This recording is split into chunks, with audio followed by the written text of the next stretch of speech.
जमुई सांसद अरुण भारती ने मीडिया से बात करते हुए कहा कि चिराग पासवान के कार्यों को आगे ले जाएंगे। पहले लोग मुझे बाहरी बोलते थे, लेकिन अब मैं जनता की सेवा में लगा रहता हूं। वहीं कई सवालों के जवाब में सांसद ने कहा कि जमुई लोकसभा क्षेत्र में कार्य करना बाकी है और उसे मैं पूरा करूंगा।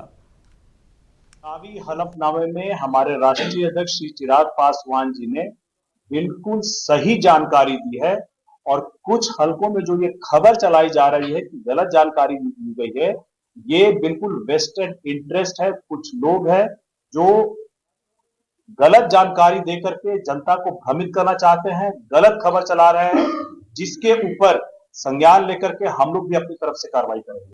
देखिए, जो भी कानून संसद से पास होते हैं पूरे भारतवर्ष के लिए होते हैं, लेकिन अलग अलग जगह पे इसके इम्प्लीमेंटेशन को लेकर के जो भी जनता की चिंताएं हो, आकांक्षाएं हो, उसको ध्यान में रखते हुए उसके मद्देनजर ही ऐसे सारे कानूनों को इम्प्लीमेंट करना चाहिए।